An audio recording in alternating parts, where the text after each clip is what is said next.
Hello students, welcome to all of you. My name is Sugandh and today we will do our next poem of our Hornbill book of class 11, that is The Voice of the Rain written by Walt Whitman. इस वाली poem के अंदर आज हम करेंगे कि यहाँ पे जो पोएट होते हैं वो किस तरह से बातें करते हैं वॉइस के साथ, वॉइस ऑफ रेन के साथ वो किस तरह से उनकी कॉन्वर्सेशन होती है। यहाँ पे हम वो सारी की सारी चीजें करेंगे एंड और हम क्या क्या डिस्कस करेंगे, the theme of the poem, difficult words of the poem, poetic devices जो कि सबसे इंपॉर्टेंट इसके अंदर पर्सोनिफिकेशन है, क्योंकि यहाँ पे जो पोएट हैं वो वॉइस जो रेन है, रेन की वॉइस को एज अ पर्सन ट्रीट करते हैं। And next line to line explanation. So let's start. The voice of the rain by Walt Whitman. And who art thou, said I to the soft falling shower. And who art thou? Thou मतलब कि तुम कौन सी ऐसी art हो कि तुम इतनी ज़्यादा खूबसूरत और इतनी ज़्यादा अच्छी हो। Said I, मैंने कहा, to the soft falling shower, उन सब बूंदों से, उन सब शावर से जो हल्की हल्की बारिश हो रही थी, हल्की हल्की बूंदें हो रही थी और जो बिल्कुल ज़्यादा सॉफ्टली धरती के ऊपर गिर रही थी। Which strange to tell give me an answer as hair translated. कौन सी, ये बोलना बहुत ज़्यादा अजीब है, जैसे कि उसने मुझे आंसर देते हुए कहा।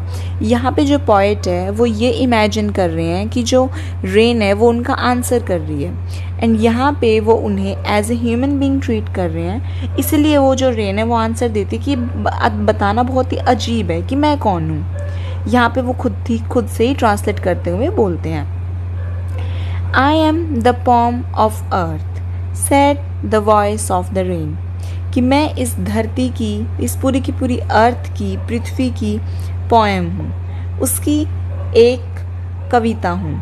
ये कौन बोलता है? ये बोलता है रेन की आवाज़ बोलती है। Eternal I rise impalpable out of the land and the bottomless sea. Eternal मतलब लगातार, आई राइज, मैं राइज मतलब ऊपर उठती हूँ, इम्पैल्पेबल आउट ऑफ द लैंड। इम्पैल्पेबल का मतलब होता है something that can not be touched, हम जिस चीज़ को टच नहीं कर सकते, हम उस चीज़ को एक तरह से फील कर सकते हैं। आई राइज में ऊपर उठने का मतलब यहाँ पे क्या है, एक धरती से ऊपर उठने का मतलब है कि इवेपोरेशन की जो प्रोसेस होती है, जो भाप बन के ऊपर उठ जाते हैं, यहाँ पे वो इसका मतलब हुआ। I rise impalpable out of the land and the bottomless sea, जो पूरा का पूरा समुद्र है उसके नीचे से भी मैं धरती से उठती हुई मैं बहुत ज़्यादा ऊपर उठती हूँ, यानी कि वो इवेपोरेशन की बात यहाँ पे कर रहे हैं। यहाँ पे कौन बोल रहा है? वॉइस ऑफ द रेन बोल रही है। अपवर्ड टू हेवन, उसके बाद ऊपर उठती हुई मैं स्वर्ग की तरफ, आसमान की तरफ जाती हूँ। Whence vaguely form all together changed and yet the same. अब एक बार आप इन सारी की सारी चीज़ों को इमेजिन कीजिए, जैसे कि पानी है, पानी की सिर्फ और सिर्फ फॉर्म ही चेंज होती है, रहता तो वो वाटर है, चाहे हम उसको फ्रीज में जमा कर दें, चाहे हम उसको बहुत ज़्यादा हॉट कर दें, फिर भाप बन के उड़ जाता है, फिर वो बहुत ज़्यादा लिक्विड स्टेट में हो, ठीक है, चाहे वो कौन सी भी स्टेट में हो। तो यहाँ पे अब अपवर्ड टू हेवन, वो ऊपर से उठ के जैसे उसकी भाप बन जाती है। वेगुअली फॉर्म्स, यानी कि वो वेगुअली मतलब जो चीज़ क्लियर नहीं है, अस्पष्ट रूप से वो क्या बन जाते हैं? क्लाउड्स बन जाते हैं। फॉर्म मतलब वो क्लाउड्स बन जाते हैं, बादल बन जाते हैं। अब उसमें पानी होता है, वो हमें दिखाई नहीं देता है, राइट? जब बहुत ज़्यादा अमाउंट में हो जाता है तब बारिश हो जाती है। ऑल टुगेदर चेंज, कि मेरी जो फॉर्म है वो चेंज हो जाती है, बट फिर भी मैं वैसे की वैसे ही रहती हूँ, मतलब उसकी जो बेसिक स्टेट है वो वैसे की वैसे ही रहती है। आई डिसेंड टू लेव द ड्राफ्ट्स, डिसेंड का मतलब क्या है? नीचे जाना, कि मैं चली जाती हूँ, नीचे जाती हूँ। टू लेव का मतलब वॉश करती हुई, जैसे जो पानी है वो हमेशा उसकी स्टेट है कि वो नीचे की तरफ बहता है, नदियाँ हैं वो नीचे की तरफ बहती हैं, नीचे से ऊपर की तरफ तो कुछ नहीं जाता। इसी तरह से आई डिसेंड, डिसेंड का मतलब क्या है कि मैं नीचे की तरफ जाती हूँ। टू लेव द ड्राफ्ट्स, लेव मतलब वॉश करती हुई, सबको नहलाती हुई। ड्रॉप्स मतलब जहाँ पे सूखा हो। एटमीज मतलब जो छोटे छोटे पार्टिकल्स होते हैं। डस्ट लेयर जो भी धूल से भरे हुए जो भी पार्टिकल्स होते हैं पूरे के पूरे ग्लोब में, पूरी की पूरी धरती के ऊपर।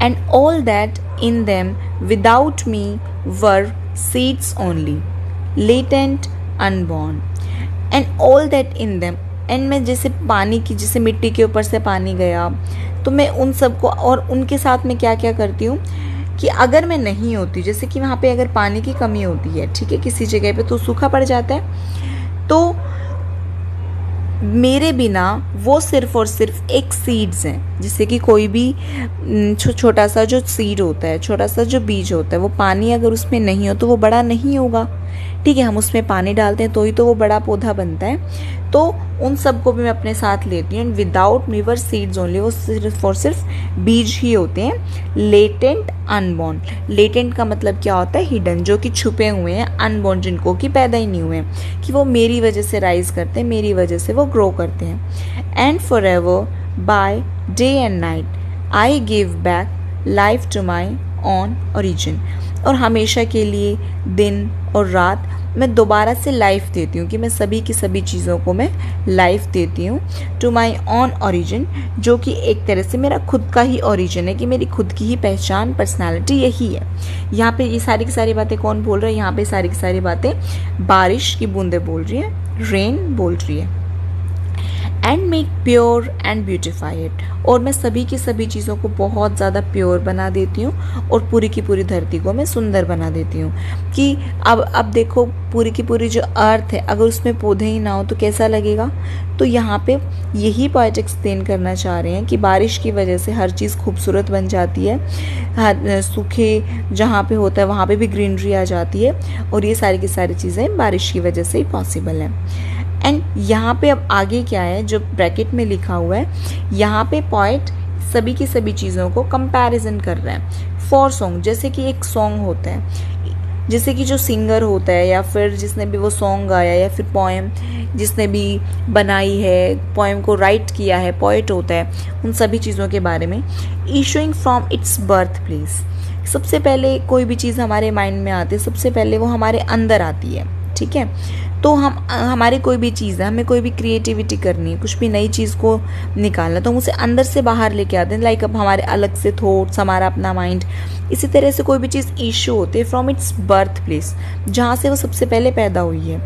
एंड जब वो चीज़ आफ्टर फुलफिलमेंट, जब वो चीज़ कंप्लीट हो जाती है, हम उसको एक्सप्रेस कर देते हैं, या फिर पोएम लिख दी, या फिर मान लो सॉन्ग है, एक सॉन्ग को ले लो, सबसे पहले वो जैसे किसी के माइंड में आता है, सबसे पहले उसका बर्थ होता है, उसके बाद उसे गाया जाता है, अपनी फुलफिलमेंट को कंप्लीट किया जाता है।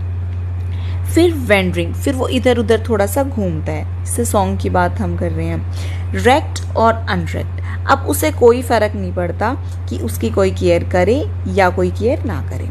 इसी तरह से यहाँ पे इसका कंपैरिजन बारिश के साथ है, कि वो सबसे पहले आई, उसने अपने एम को पूरा किया, अपने लक्ष्य को कंप्लीट किया, उसके बाद वो थोड़ा इधर उधर देखा, उसके बाद उसकी परवाह कोई करे कोई ना करे, ड्यूली विद लव रिटर्न्स, उसके बाद कोई भी चीज़ उसको देखती है। जैसे कि रेन आई तो हम सबको कितना ज़्यादा अच्छा फील होता है, हम सबको कितना ज़्यादा थैंकफुल फील होता है, ठीक है। तो उसके बाद क्या होगा, तो वो पोएम है, वो प्यार है, वो जिसने भी उस चीज़ की वजह से अच्छा फील किया है। अब जैसे हम ये पोएम पढ़ रहे हैं तो हमें अच्छा फील हो रहा है, तो जो ये पोएट है, इसको वो जो प्यार है वो दोबारा उसके पास वापस चला जाएगा, उसको वो चीज़ फील होगी। इसी तरह से बारिश है कि वो आती है, अपने एम को पूरा करती है, उसके बाद चाहे इसकी कोई केयर करे चाहे कोई ना करे, लेकिन वो क्या करेगा, ड्यूली विद लव रिटर्न्स, वो उसके पास दोबारा से पहुंच जाएगी, वो भी डबल प्यार के साथ। सो स्टूडेंट्स, आई होप आपको ये पूरी की पूरी पोएम अच्छी तरह से समझ में आई होगी। अब हम इसके अंदर क्या करेंगे, इसके अंदर जो भी पोएटिक डिवाइसेस हैं हम इसमें वो डिस्कस करेंगे। सबसे पहले हमारा पोएटिक डिवाइस आता है एलिट्रेशन। एलिट्रेशन के अंदर क्या होता है, जिसके अंदर जो हमारे वर्ड्स की स्टार्टिंग है वो कॉन्सोनेंट वर्ड की सेम से हो, ठीक है। मैं आपको बताती हूँ कहाँ कहाँ, like sad, S, soft and शार, S S S. So this is the example of alliteration. इसके अलावा alliteration कहाँ है पूरी की पूरी पोएम में, ये देखो, that, them, T की जो साउंड है ये रिपीट हो रही है यहाँ पे, सो यहाँ पे that और them हुआ। इसके अलावा हुआ drafts and dust, मतलब ये थोड़ा सा इनमें गैप है, लेकिन डी डी की साउंड यहाँ पे रिपीट हो रही है। यहाँ पे भी क्या है, हमारा एलिट्रेशन है। And the next poetic device from the poem is anaphora. Anaphora में क्या होता है, जिसके अंदर हमारे पास 2 या 2 से ज़्यादा लाइंस की जो स्टार्टिंग है वो सेम वर्ड से हो। ओके, लाइक एंड, यहाँ पे ये 3 सेंटेंसेस हैं, लेकिन तीनों की स्टार्टिंग कैसे हो रही है, एंड वर्ड से हो रही है। तो किसी पर्टिकुलर वर्ड से किसी चीज़ की रेपिटेशन हो तो वो हमारा पोएटिक डिवाइस होता है एनाफोरा। ओके, एंड हमारा जो सबसे इम्पॉर्टेंट जो इसके अंदर पोएटिक डिवाइस यूज़ किया है पोएट ने, दैट इज़ पर्सोनिफिकेशन। पर्सोनिफिकेशन में जिसके अंदर हम किसी भी नॉन लिविंग थिंग का कंपैरिजन हम किसी भी लिविंग थिंग के साथ करते हैं। सबसे पहले तो जो हमारा पोएम का थीम है वही क्या है, the voice of the rain. Actual में क्या होता है, रेन होता है जो बारिश होती है उसकी साउंड होती है, और जो मैन होता है उसकी वॉइस होती है। बट यहाँ पे पोएट ने क्या किया है, रेन को एक ह्यूमन ट्रेट दिया है, रेन का कंपैरिजन किया है कि उसकी एक वॉइस है। तो यहाँ पे सबसे इंपॉर्टेंट जो पोएटिक डिवाइस है that is the voice of the rain. उसके अलावा पर्सोनिफाई कहाँ किया गया है, आई गिव बैक लाइफ, कि जैसे कि जो रेन है वो अपने आप का कंपैरिजन ऐसे करती है कि मैं दोबारा से लाइफ देती हूँ। तो यहाँ पे भी वो क्या कर रही है, एक तरह से ह्यूमन बीइंग की तरह वो ट्रीट कर रही है। तो यहाँ पे पोएट ने उसका, यहाँ पे हमारा पोएटिक डिवाइस कौन सा है, पर्सोनिफिकेशन। ओके, उसके बाद हमारा जो नेक्स्ट पोएटिक डिवाइस है दैट इज हाइपरबोले। हाइपरबोले में क्या होता है, जब हम किसी भी चीज़ को एग्जैगरेट करके बोलते हैं, बहुत ज़्यादा बढ़ा चढ़ा के बोलते हैं। फॉर एग्जाम्पल यहाँ पे दे रखा है बॉटमलेस सी। अब आप देखो कि जो सी होता है उसकी क्या पहचान है, सी बहुत ज़्यादा बड़ा होता है, बहुत ज़्यादा बड़े साइज में होता है, बहुत ज़्यादा अमाउंट में होता है। लेकिन अगर हम उसको बोले बॉटमलेस, मतलब कि उसका कोई भी बॉटमलेस बिल्कुल ही बॉटम नहीं है। एक तरफ तो हम बात कर रहे हैं सी की जो इतना ज़्यादा वास्ट है, और एक तरफ हम बात कर रहे हैं बॉटमलेस सी की। तो यहाँ पे जो बॉटमलेस और सी है ये दोनों के दोनों आपस में कॉन्ट्राडिक्ट वर्ड है। तो ये इसका चीज़ का एग्जाम्पल हो गया हमारा हाइपरबोले, कि हमने किसी चीज़ को बहुत ज़्यादा बढ़ा चढ़ा दिया कि सी तो ऑलरेडी बहुत ज़्यादा बड़ा है, और उसके साथ हमने बोल दिया बॉटमलेस कि जिसका कोई बॉटम ही नहीं है। तो किसी चीज़ को बहुत ज़्यादा बढ़ा चढ़ा के बोलना that is hyperbole. Okay, so I hope आपको ये पूरे के पूरे पोएटिक डिवाइसेस, पोएम का थीम, इसके ऑल सारे के सारे डिफिकल्ट वर्ड्स मैंने आपको साथ में करवा दिए, आपको अच्छी तरह से समझ में आए होंगे।